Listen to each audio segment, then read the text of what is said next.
성경이 모두 다 예수님을 증거하고 있는 말씀이기도 하지만 특별히 이 복음서는 더욱 예수님에 대한 말씀이라 할 수 있습니다. 예수님이 이 땅에 오시고 활동한 모든 것을 이 복음서를 기록하고 또 복음서를 통해서 우리가 알 수 있습니다. 마태, 마가, 누가, 요한 이 네 가지 복음서, 그야말로 예수님이 복음이시다. 복음에 대한 말씀인 거죠. 근데 이렇게 네 가지의 복음서, 마태, 마가, 누가, 요한 이렇게 네 가지의 복음서가 있는데 모두가 예수님에 대해 말씀하고 있지만 각각 그 나름의 특징들이 있습니다. 우리가 말씀을 보면 알 수 있듯이 각각 마태복음 마태복음대로, 또 누가복음은 누가복음대로, 또 요한복음은 요한복음대로 각각의 그 예수님에 대한 그 행적과 또 전하신 말씀에 대해서 저마다의 특징들이 조금씩 있는 것이죠. 근데 그 가운데 특별히 이 요한복음은 앞서 세 복음서 마태, 마가, 누가 복음서보다 더 특별하게, 더 독특한 그런 이 관점을 갖고 복음을 전하고 예수님에 대해서 전하고 있습니다. 그래서 앞에 마태, 마가, 누가 이 복음, 이 세 복음서를 우리는 공간복음, 공통된 관점으로 말씀을 전하고 복음을 전하는 데에서 공간복음이라 합니다. 그리고 이 마지막 요한복음은 특별하게 따로 또 그 특징에 대해서 말씀하고 있는 것이죠. 그럼 그 특징이 뭐냐? 이 공간복음, 즉 앞서 세 복음서 마태, 마가, 누가 복음은 예수님이 이런 일들을 행하시고 이런 말씀들을 전하셨는데 그런 것들을 통해서 우리가 봤을 때 이 예수님이 바로 하나님의 아들이시고 이 구세주 메시아 그리스도시다, 우리를 구원하실 분이시다 라는 것을 말씀하고 있습니다. 그런데 요한복음은 그에 반해서 좀 거꾸로 말씀하고 있다는 거죠. 먼저 예수님이 하나님의 아들이시다, 예수님이 이런 존재이시다, 이런 분이시다 라는 것을 말씀하시고 그 다음 그 예수님이 이런 일들을 행하시고 이런 말씀들을 전하셨다, 이렇게 이 요한복음은 전해지고 있다는 거죠. 그래서 이제 이 앞서 공간복음과 요한복음이 서로 조금 다른 관점에서 그 시작과 그 표현력이 좀 다른, 그래서 이 요한복음은 독특하다 이렇게 말씀하고 있는 것이죠. 요한복음은 그래서 이 앞서 공간복음보다 더욱 믿음에 대해서 강조하고 있습니다. 즉 예수님이 하나님의 아들이시다, 이거를 먼저 딱 선포를 하니까, 그리고 나서 그러니까 너희는 믿어라, 예수님이 하나님의 아들이신 것을 믿어라. 그 예수님을 믿으면 그 예수님께서 이런 일들을 행하셨고 이런 말씀을 전하셨기에 너희가 구원받을 수 있다, 이 말씀을 전하고 있는 거죠. 그래서 요한복음은 우리가 그 1장 1절 말씀에 보시는 것처럼 처음부터 태초에 말씀이 계시니라 라는 선포로부터 시작됩니다. 태초에 말씀이 계신다, 그리고 그 말씀이 곧 하나님이시다, 이걸 먼저 선포하고 있다는 거죠. 딱 먼저 선포해놓고 그 다음 그 말씀이 예수님이시고 그 예수님이 이 땅에 사람의 모습으로 오셔서 우리를 구원하시고 그 예수님이 이런 일들을 행하시고 이런 말씀을 전하시고 또 이렇게 해서 우리가 구원받았다, 구원받은 백성으로 살게 되었다, 그렇게 말씀하고 있는 거죠. 선포하고 있다는 거죠. 말씀이 하나님이시다, 말씀이 태초에부터 계셨다, 이렇게 말씀하고 있는 것이죠. 그래서 먼저 이 영적인 개념들을 요한복음은 먼저 선포하고 말씀을 이어가다 보니까 좀 어렵게 여겨지기도 합니다. 앞서 공간복음과 요한복음을 우리가 읽어보면 요한복음은 좀 어렵게 다가오죠. 앞서 공간복음들은 예수님이 태어나실 때 이렇게 태어나셨고 그 예수님이 이렇게 자라나셔서 또 예수님이 이런 복음을 전하시고 또 이런 일들을 행하셨고 그래서 예수님이 하나님의 아들이시다 하니까 우리가 그 흐름을 쫓아가면 예수님이 이런 분이시구나, 예수님이 이런 말씀도 하셨구나, 예수님이 또 이런 일도 행하셨네, 그러니까 예수님은 하나님의 아들이 맞구나, 이렇게 이제 우리가 쫓아갈 수가 있는데 요한복음은 먼저 어려운 개념부터 딱 말씀합니다. 태초에 말씀이 계신다. 그리고 그 말씀이 하나님이시다. 이런 선포부터 다 하는데 도대체 말씀이 뭘까?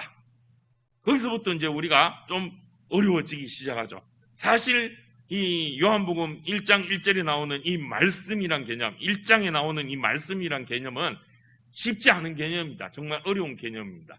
이 말씀이라고 우리가 우리 한글 성경의 말씀이라고 하는데 그 원래 헬라어의 단어를 쫓아가면 로고스라는 단어를 쓰고 있습니다.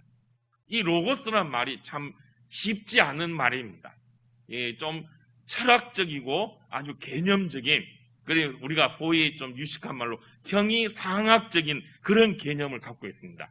그래서 이 로고스만 말만 가지고도 뭐 얼마든지 정말 이 강의하고 또 이야기할 수 있는 책을 만들어도 정말 이 두꺼운 책으로 만들 수 있을 만큼 그 개념이 어렵고 또 복잡하고 힘든 그런 개념입니다. 그래서 우리가 이 말씀이라고 해서 단순히 그냥 우리가 이렇게 우리 입술에서 나온 또 하나님이 선포하신 말씀, 그런 의미도 있지만 거기에 보다 더 많고 함축적인 그런 의미들이 들어가 있다는 거죠. 이 요한복음을 기록한 이 요한 사도가 하고 많은 말들 가운데 왜 이 로고스라는 단어를 택했을까를 우리가 살펴보면 이 당시에 있는 이 헬라 문화, 그리스죠. 그리스 문화를 우리가 조금 이해하면 알 수 있습니다. 이 요한복음이 기록되어진 곳이 그 당시 이 헬라 문화가 심취되어 있는, 그리고 사도 요한이 이 요한복음을 기록했던 것이 바로 에베소인데, 이 에베소가 정말 헬라 문화와 철학의 중심지라 할 수 있는 그렇게 심취되어 있는 곳입니다. 그래서 그곳 사람들에게 예수님이 누구신가라는 것을 가르쳐 줄 때 이 로고스라는 용어를 가지고 예수님을 설명하면 그들이 잘 이해하고 더욱더 명확하고 분명하게 또 그들의 취향에 맞게 예수님을 딱 설명할 수 있겠다 싶어서 이 로고스라는 이 단어를 또 취하게 됩니다. 그래서 그들의 그런 어떤 철학적인 풍조에 예수님을 딱 가르쳐주고 증거할 수 있게 되었다는 거죠. 이 헬라 문화, 그리스 문화, 우리가 그를 쫓아가다 보면 이 사도행전에 사도 바울이 아덴이라는 곳에 갔을 때의 모습을 우리가 볼 수 있습니다. 아덴이 어디입니까? 그리스의 중심, 아테네죠. 거기서 이 사도 요한이 복음을 증거할 때 어떤 얘기를 합니까? 너희들이 뭐 이런저런 많은 신들 성경을 봤는데 그 가운데 어떤 신을 얘기하죠? 알 수 없는 신에 대해서 너희가 하는 걸 봤는데 그분이 바로 너희는 그렇게 뭔가 철학적이고 정말 막 생각도 많이 하고 연구도 많이 하고 토론도 많이 하고 공부도 많이 하고 하는데, 그런데 너희는 결국 알 수 없는 신이라는 존재를 갖고 씨름하고 있는 것을 보니 답답하다. 하나님이 계시는데 뭐 그리 고민하고 뭐 그리 어렵게 생각하느냐. 뭐 그렇게 사도 요한이 이 아덴에서 복음을 전하였던 것을 우리가 보게 되는데, 지금 사도 요한도 마찬가지라는 거죠. 이 사도 바울과 같이 이 헬라 문화, 그리스 문화에 심취해 있는 이 에베소 사람과 또 그 당시 이 로마 사람들에게 이 예수님을 로고스라는 그런 단어로 말씀으로 선포하고 이 예수님이 하나님의 아들이심을 그렇게 표현하고 또 설명하고 또 말씀하고 있는 것입니다. 그 예수님이 로고스, 말씀으로서 태초부터 계셨는데 그분이 바로 하나님이시다라고 말씀하고 있죠. 그리고 그 예수님이 생명이시고 빛이시다라고 선포하고 있는 것입니다. 그래서 오늘 말씀 우리가 14절에 보면 말씀이 육신이 되어 우리 가운데 거하셨다라고 말씀하고 있습니다. 바로 이 1절에 나오는 이 말씀, 로고스, 그 로고스 말씀이신 예수님께서 빛이시고 생명이신데 그 예수님이 우리 가운데 육신으로 오셨다라고 말씀하고 있는 거죠. 형이상학적이고 정말 저 높은, 감히 우리가 우러러보지도 못하고 상상하지도 못할 그런 영광스러운 존재이신 하나님이신 예수님께서 육신으로 우리 가운데 거하게 되셨다라고 말씀하고 있다는 것이죠. 창조주이신 하나님이신 그 예수님이 어둠 가운데 또 죄로 인하여 죽을 수밖에 없는 우리들을 구원하시기 위해서, 구속하시기 위해서, 그래서 생명으로 빛으로 오셔서 어둠을 물리쳐 주시고 죽음을 이기시고 우리를 구원하셔서 하나님 자녀되게 하시며 그 영광의 자리에 임하게 하셨다라는 것입니다. 왜 그렇게 하셨냐? 우리와 함께 하시기 위함이다라고 말씀하고 있는 것이죠. 예수님은 우리와 함께 하시려고 그 하늘의 영광의 자리에서 이 낮고 낮은 이 땅에 죄인인 사람의 모습으로 오셨다는 것입니다. 우리와 함께 하시려고. 우리가 믿는 하나님은 이렇게 함께 하시는 하나님이십니다. 그래서 마태복음에 마태는 임마누엘, 이사야서의 말씀을 가지고 임마누엘이라 말씀하셨죠. 함께 하시는 하나님이시라는 것입니다. 하나님은 늘 우리와 함께 하시기를 원하십니다. 그래서 말씀이신 독생자이신 예수님께서 이 땅에 사람의 모습으로, 죄인의 모습으로 오셨다는 것이죠. 이 부분을 좀 쉽게 설명하면 예수님은 하나님 그 자체로서 감히 우리와는 비교할 수 없는 존재시라는 거죠. 마치 저 왕궁에, 옛날 왕궁에 살고 있는 아주 귀하신 왕자님과 같은 존재라는 것입니다. 태어날 때부터 왕자님으로서 정말로 그 어떤 불편함과 어려움과 더러움은 전혀 경험하지 못하고 모든 사람들이 떠받들고 모든 사람이 존경하며 가장 귀하고 가장 좋은 것만 누리고 사셨던 그 왕자님. 그런데 이 왕자님이 어느 날 저 시골 뒷골목 정말 더럽고 추하고 정말 낮고 낮은 그런 장소, 정말 추악한 거지들이 사는 그런 뒷골목 거기에 오셨다는 거예요. 왕자님이. 그 왕자님이 그냥 단순히 야 거지들은 어떻게 사나, 얼마나 더럽게 사나 구경이나 한번 하고 가자, 그렇게 구경하러 온 것이 아니라 거기서 그들과 함께 먹고 자고 함께 살려고 거지가 되셨다는 거예요. 왕자님이 왕궁의 모든 것들을 다 버려두고 거지로 오셔서 그들과 함께 계신다는 것입니다.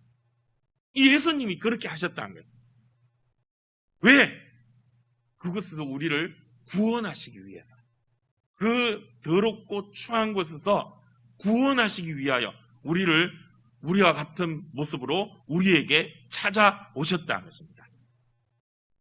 우리는 죄 가운데에서 어둠과 같이 또 사망을 향해 가는 멸망받을 존재였다는 것입니다.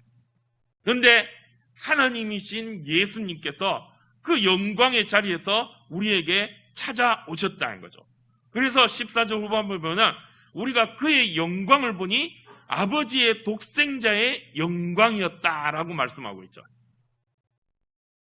우리에게 사람으로 찾아오신 말씀이셨던 분이, 하나님이신 분이 사람의 모습으로 우리에게 오셨는데 우리가 보기에는 똑같은 사람인가 하지만 그 가운데 하나님의 영광이 있다는 거죠. 하나님의 영광이 가신 영광스러운 그런 존재이시다라는 거죠. 감히 우리와 비교할 수 없는, 어떻게 보면 절대 우리와 함께할 수 없는 그런 정말 형이상학적이고 고차원적이고 정말 영광스러운 존재이신 그런 분이 우리와 똑같은 모습으로 찾아오셨다는 것입니다. 놀라운 일이죠. 그런데 그렇게 찾아오심이 은혜였다는 거죠. 은혜와 진리가 충만함을 보여주셨다라고 14절에서 말씀하고 있습니다. 이 14절에 보면은 이 네 가지 중요한 개념 말씀이 나오고 있습니다. 그 첫 번째가 영광이고, 그 다음이 은혜고, 그 다음이 진리고, 그 다음이 충만. 이 네 가지, 영광, 은혜, 진리, 충만. 이 말씀을 우리가 알면 예수님이 어떤 분인지 알 수 있다는 거죠. 이 요한복음은 바로 이렇게 예수님이 이런 분이다. 영광스러운 분이시고 은혜로우신 분이시고 진리이시며 충만하신 분이심을 말씀하고 있다는 거죠. 먼저 영광이라고 말씀하고 있죠. 영광은 아까 말씀드린 대로 정말 우리가 감히 바라볼 수도 없고 우리가 경험할 수 없는 우리와는 전혀 다른 그런 차원의 아주 그런 이 놀라우신 그런 존재이시라는 것입니다. 전혀 우리하고는 상관할 수 없는 그런 분이시라는 거죠. 그 영광의 하나님이시라는 것입니다. 하나님은 어떤 분이십니까? 거룩하신 분이시죠. 죄가 없으신 분이십니다. 그래서 요한복음에서도 빛이라 말씀하고 계시죠. 빛이라, 어둠이 하나도 가리는 게 없고 감출 수 없는 그런 빛이신 존재라는 것입니다. 그런데 우리는 어때요? 어둠이에요. 그 빛을 거부하고 그 빛 앞에 설 수 없고 그 빛을 가려야 되고 그 빛 앞에서는 우리가 감히 설 수 없고 죽을 수밖에 없는 그런 죄인이라는 것입니다. 그 영광에 우리는 함께 할 수 없는, 그 영광에 설 수 없는, 그 영광을 쳐다보지도 못하는 그런 존재가 우리라는 거죠. 그래서 구약 성경에 보면 이 믿음의 사람들이 하나님을 만나는 말씀이 나옵니다. 하나님을 보게 되는 그런 경험들을 하신 믿음의 선진들이 있죠. 그런데 한결같이 그분들의 고백이 무엇입니까? 화로다. 내가 죽게 되었다. 아이고 하나님 어찌 나에게 찾아오셨습니까? 아이고 이제 내가 죽을 것 같습니다. 왜냐? 그 영광이 너무 크고 놀라워서 그 영광 앞에서 죄인인 내가 죽을 수밖에 없다는 고백하는 거예요. 그래서 하나님께서 차마 그들에게 하나님의 모습을 보일 때 다 보여주시지 못하셨어요. 잘못될까봐, 죽을까봐. 그래서 그 옷자락만 살짝 보여주신다든지 아니면 지나가시고 난 흔적만 살짝 보여주신다. 그것만으로도 이 죄인인 사람은 아이고 하나님 큰일 나. 아이고 이게 무슨 일입니까? 아이고 우리가 이제 죽을 것 같습니다. 그 영광만 바라보도 이런 고백을 할 수밖에 없다. 우리는 그런 존재인 거죠. 감히 영광을 어떻게 보면 이 영광을 우리 입에 담을 수도 없는 존재가 우리 하나님이란 이름을 예수님이란 이름을 감히 우리 입에 담을 수도 없는 그런 존재가 우리라는 거죠. 그럼에도 불구하고 예수님이 우리에게 찾아오셨어요. 그 영광을 가지고 우리에게 오셨다는 거예요. 그럼 우리는 그 영광 때문에 죽을 수밖에 없는데 그런데 살게 해주셨어요. 예수님께서 우리를 그 영광 가운데 설 수 있도록 해주셨어요. 어떻게 그렇게 하셨습니까? 내 대신 죽으셨어요.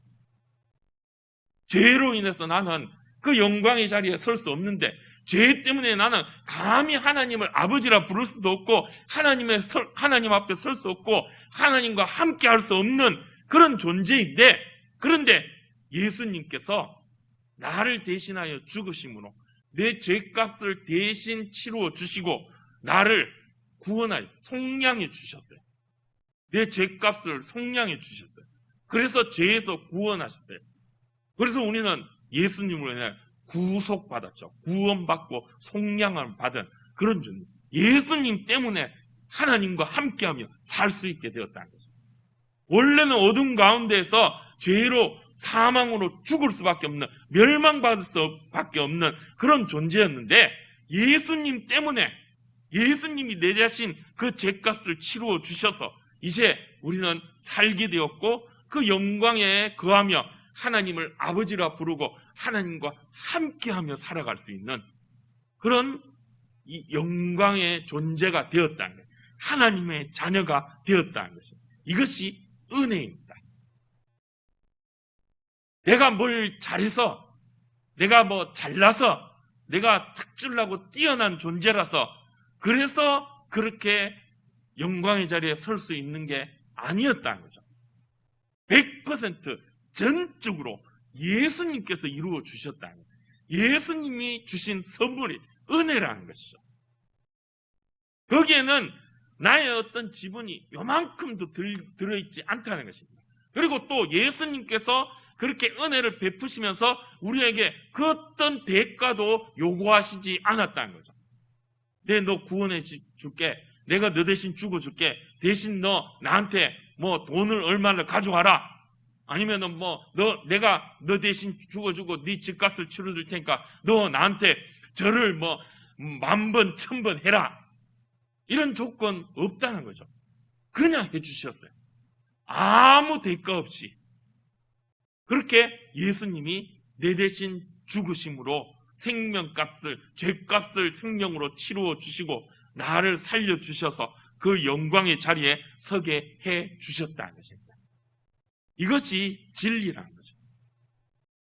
그 예수님의 은혜를 우리가 깨닫기 위해서는 먼저 우리의 죄를 알아야 됩니다. 내가 죄인임을 깨달아야 된다는 거죠. 그런데 내 죄를 내가 어떻게 알 수 있죠? 하나님이 주신 율법으로 알 수 있다는 것입니다. 그래서 17절에 율법은 모세로 말미암아 주어진 것이다 라고 말씀하고 있죠.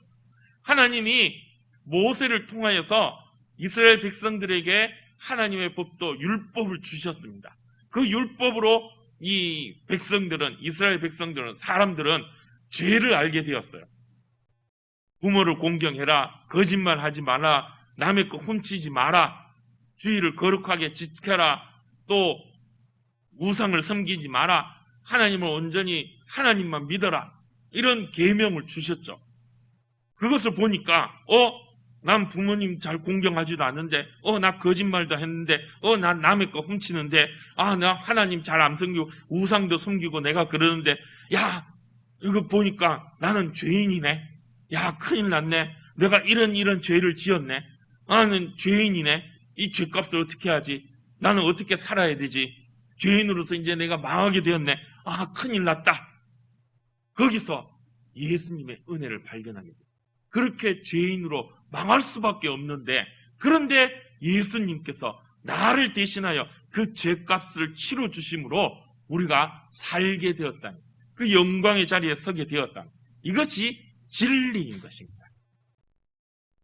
그래서 예수님께서 우리를 하나님의 영광 가운데 하나님과 함께 하시기 위하여 대신 죽으심으로 그 은혜를 베풀어 주셔서 우리의 죄값을 다 치러주셔서 이제 우리는 죄 없이 의로운 존재로, 예수님 때문에 의로운 존재가 되어 하나님의 그 영광의 자리에 함께 할 수 있는 그 진리를 예수님께서 이루어 주셨다는 거죠.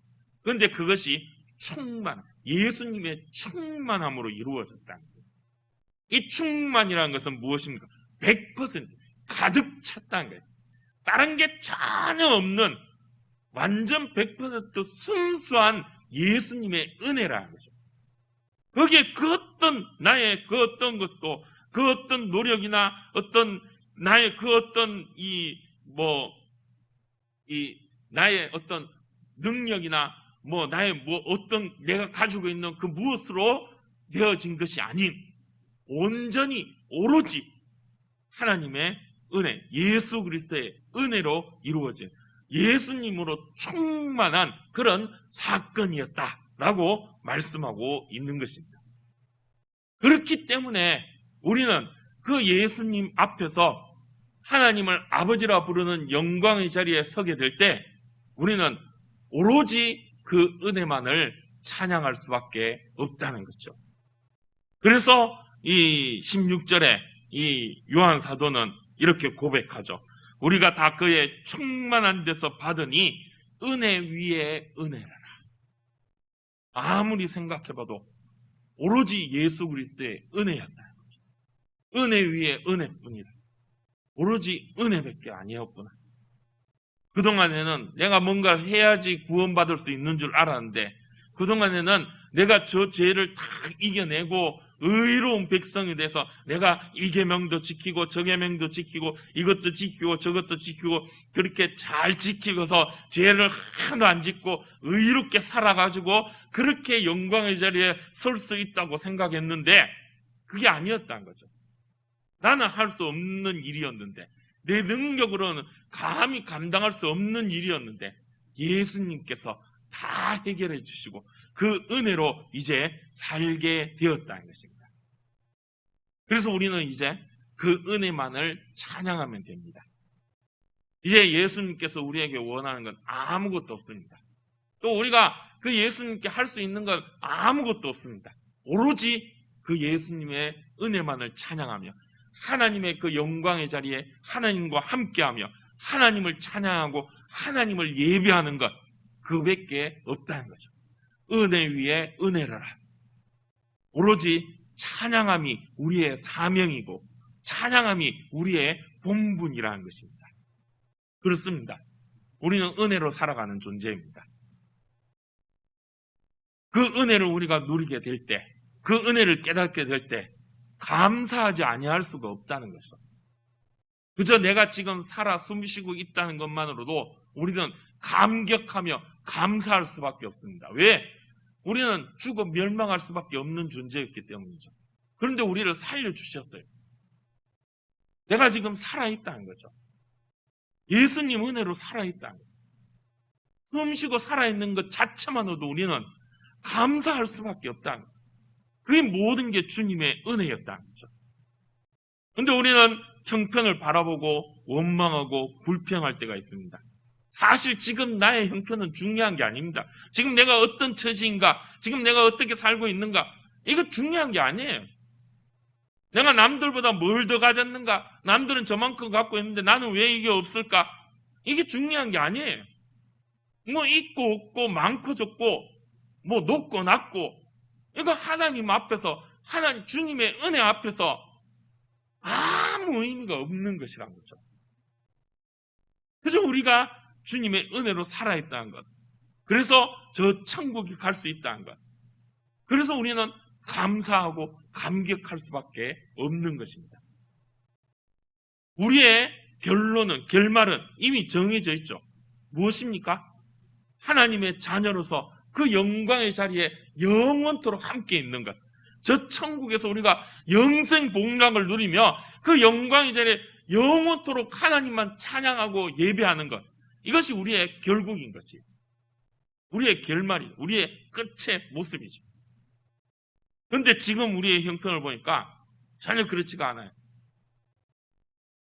늘 걱정되고 근심되고 어떻게 살아야 될까? 아이고 큰일 났다. 이건 어떻게 할까? 저건 어떻게 할까? 근심과 걱정뿐이죠.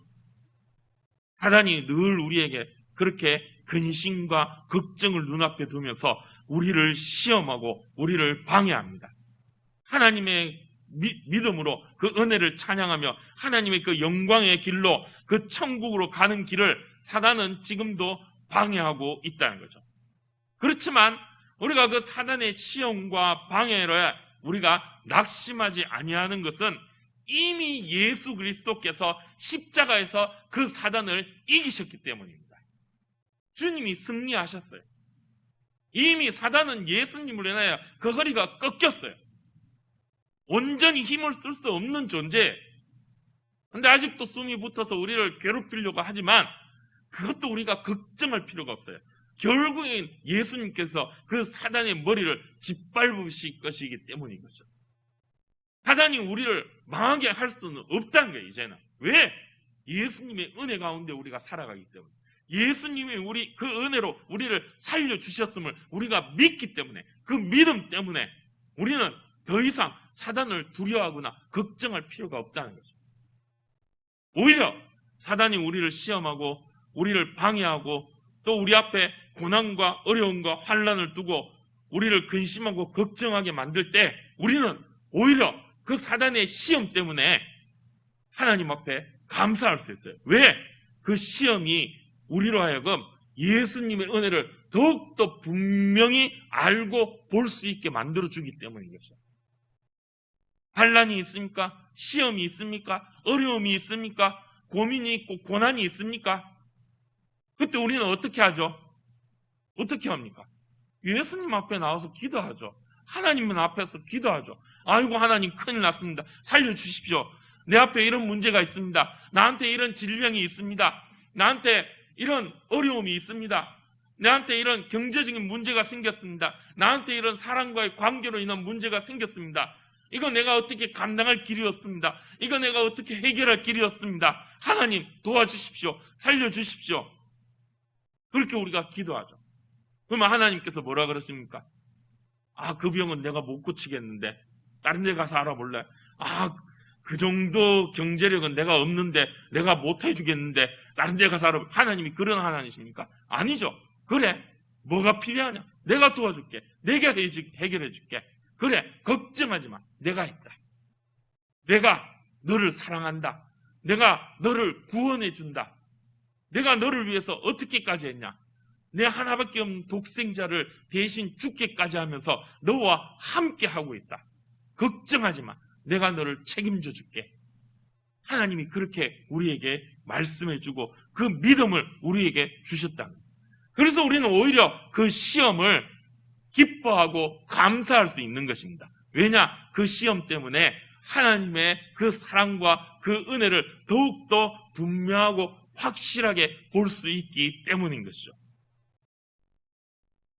모세가 이스라엘 백성들을 애굽에서 인도하여 애굽을 탈출했습니다. 그래서 이제 막 나와서 가고 있는데 그들 눈앞에 뭐가 나타났죠? 홍해가 떡하니 자리 잡고 있습니다. 그런데 눈앞에는 홍해가 탁 가로막고 있고 등 뒤에서는 바로 애굽의 바로왕이 그 철병거 군대를 이끌고 이스라엘을 쫓아오고 있습니다. 앞에는 바다고 뒤에는 막강한 군대가 잡으려고 지금 쫓아오고 있다는 거죠. 백성들은 그 사이에서 우왕좌왕 갈팡질팡, 아이고 큰일 났다, 이제 어떻게 하면 좋을까, 이제 우리는 망했구나, 이제 저 바다에 다 빠져 죽거나 아니면 저 바로의 칼에 우리가 다 죽게 생겼구나, 야 큰일 났다, 이제 어떻게 해야 되나. 그때 하나님께서 모세를 통하여 뭐라 말씀하십니까? 가만히 있어라. 내가 너희를 위해서 어떻게 하는지 가만히 있어라. 두고 봐라. 내가 어떻게 하는지 한번 봐라. 그렇게 하나님이 말씀하셨죠. 그리고 하나님이 어떻게 하셨습니까? 눈앞에 홍해를 쫙 갈라주셨어요. 그 바다를 마른 땅처럼 건너가게 하셨어요. 그리고 그 백성들이 다 건너고 난 후에 뒤쫓아오던 애굽의 바로의 군대들을 그 바닷물에 다 빠져 죽게 만들어 주셨다. 하나님이 그렇게 해주셨죠. 이제 여호수아와 함께 요단강을 건너 가나안 땅에 이스라엘 백성들이 들어갔습니다. 들어가자마자 그들 눈앞에는 뭐가 있죠? 여리고성이 있었습니다. 그 당시에 여리고성은 절대 무너뜨릴 수 없는, 이길 수 없는 난공불락의 요새였습니다. 그 어느 나라도 그 어떤 무기로도 여리고성은 도저히 무너뜨릴 수 없다. 그 누구도 이길 수 없다. 그런 여리고성이 이스라엘 백성 눈앞에 떡하니 자리를 하고 있습니다. 저 여리고를 지나야 가나안 땅에 들어갈 수 있는데 이제 어떻게 하냐? 우리는 제대로 된 무기도 없는데 우리는 어떻게 저 여리고성을 싸워 이겨서 또 저 가나안 땅으로 들어갈 수 있을까? 야, 큰일 났다. 이제 어떻게 하지? 어떻게 하지? 그때 하나님께서 이스라엘 백성들에게 어떻게 하라 하셨죠? 그냥 아무 말 하지 말고 하루에 한 바퀴씩 여리고성을 돌아라. 그렇게 6일 동안 돌아라. 아무것도 하지 마. 아무 말도 하지 말고 성만 돌아라. 그렇게 6일 동안 돌았어. 그리고 7일째 7바퀴 돌아라. 그리고 또 성을 보고 외쳐라. 그래서 야 하고 외쳤어요. 그러니까 어떻게 됐죠? 절대 무너뜨릴 수 없는 난공불락의 요새 여리고성이라 하던 그 성이 와르르 그냥 무너졌어요. 손도 하나 까딱하지 않고 그냥 소리만 와 하고 외쳤는데 그냥 우르르 무너졌어요. 하나님이 하신 거죠. 하나님이 그렇게 도와주시고 함께 하십니다. 오늘 우리 눈앞에도 여전히 홍해가 가로막혀 있고 여리고성이 우리 눈앞에 떡하니 버티고 있습니다. 내 능력으로는 감당할 길이 없어요. 내 능력으로 어떻게 해결할 수가 없어요. 그래서 우리는 하나님 앞에 무릎 꿇고 기도합니다. 하나님 도와주십시오. 하나님이 해결해 주실 줄 믿습니다. 하나님이 하셔야 됩니다. 나는 할 수 없습니다. 그때 하나님이 도와주시죠. 예수 그리스도를 통하여 은혜를 베풀어 주신 하나님께서 우리 앞에서 우리를 위해서 일하시고 또 우리를 이끌어 가시며 저 천국을 향해 인도하여 주실 줄 믿습니다. 그것이 우리의 믿음인 거죠. 지난 그 중고등부 청년부 수련회 때 우리 청년들한테 제가 그런 얘기를 했습니다. 믿음은 이 놀이동산에 롤러코스터 타는 거와 같다. 어른들은 롤러코스터 하면 뭔지 모르는 청룡열차. 옛날에 청룡열차라 그러죠. 놀이동산 가면 꼭 타죠. 타면 어떻습니까? 막 갑자기 확 올라갔다가 확 떨어졌다가 막 세게 달려가지고 막 이리 돌다가 저리 돌다가 막 사람을 정신없게 만들죠. 근데 그거 타는 사람들을 보면 전부 다 어떻습니까? 와 그러면서 재밌다 좋다 막 깔깔깔 웃고, 물론 뭐 정신없어서 막 아이고 막 어지러워서 죽겠다 하는 분들도 계시지만 다 보면 즐거워합니다. 정말 막 이렇게 뒤집어졌다가 저렇게 뒤집어졌다가 막 툭 떨어졌다가 하는데 그 겁나는 것을 타면서 다 좋아합니다. 재밌어합니다. 왜 그렇죠? 안전하니까요. 안전벨트 딱 매고 안전하게 딱 되니까 이거 타도 나는 안전하다 그런 마음이 있으니까 그 막 뒤집어지고 엎어지고 막 그냥 훅 떨어지고 해도 그게 재밌고 즐거운 거예요. 그런데 만약에 여러분 안전벨트가 없다면 그 롤러코스터 청룡열차 타는 게 재밌겠습니까? 겁이 나죠. 이거 뭐 뒤집어지다가 내 떨어지면 어떡하지? 아이고 막 이렇게 달리다가 내가 훅 날아가면 어떡하지? 걱정돼서 못하죠. 그렇지만 안전함이 있으니까 재밌게 즐길 수 있는 거죠. 우리의 삶도 마찬가지입니다. 하나님께서 우리를 안전하게 붙들어 주십니다. 하나님께서 우리를 사랑하셔서 우리와 함께 하시고 우리를 그 하나님의 영광의 자리에 이끌어 주시며 우리를 자녀 삼아 주셨다는 거죠. 예수님의 은혜로. 그래서 우리는 이제 우리 눈앞에 있는 그 어떤 어려움도 두려워하거나 겁낼 이유가 없어요. 왜? 하나님이 다 해결해 주시기 때문에. 은혜로 우리를 그 영광의 자리에 인도해 주시기 때문에, 그 은혜의 충만함으로 우리를 이끌어 주실 것이기 때문에 은혜 위에 은혜를 하라. 그래서 우리는 그 은혜만을 찬양하며 하나님만을 찬양하며 기쁨의 찬송을 부르고 감사하며 나아갈 수 있는 것입니다. 여전히 우리 눈앞에 여리고성과 홍해가 있지만 그럼에도 우리는 오히려 그것 때문에 하나님 앞에 감사할 수 있으면 주의 은혜가 우리와 함께 하시기 때문입니다. 주의 은혜가 충만하기 때문인 것입니다. 은혜 위에 은혜라라. 오직 그 은혜만을 찬송하며 더욱더 하나님을 깊이 누리고 느끼며 하나님만을 기쁨으로 찬양하며 나아가는 복된 믿음의 승리자들이 되시기를 주님의 이름으로 축복합니다. 기도하겠습니다. 하나님 은혜 감사합니다. 여전히 우리가 이 세상 살아갈 때 우리 눈앞에는 많은 걱정과 근심, 시험거리들이 있습니다. 코로나가 우리를 어렵게 만들고 또 무더위가 우리를 지치게 만들고 또 여러 가지 많은 질병과 환난들이 우리의 마음을 어지럽히고 또 우리를 힘들게 하고 시험 들게 합니다. 그러나 주님, 그런 시험과 환난 가운데서도 우리가 좌절하거나 낙심하지 아니하는 것은 예수 그리스도의 은혜가 우리 위에 충만히 역사하기 때문입니다. 은혜 위에 은혜로라. 주의 은혜로 오늘도 우리는 기쁨으로 감사함으로 하나님의 자녀로 빛으로 세상 가운데 살아갈 수 있는 줄 믿습니다. 이 믿음 위에 굳게 서게 하여 주시고 날마다 그 은혜만을 찬양하며 기쁨의 삶을, 영광의 삶을 살아갈 수 있도록 믿음 더하여 주시옵소서. 은혜 충만함으로 살아가는 저희들 되게 하여 주시고 감사의 찬양이 더욱더 충만하게 될 수 있도록 주님 우리에게 믿음 더하여 주시고 날마다 은혜 위에 은혜를 누리며 살아가는 저희들 되게 하여 주시옵소서. 함께하여 주실 줄 믿사오며 우리 주 예수님의 이름으로 기도드리옵나이다. 아멘.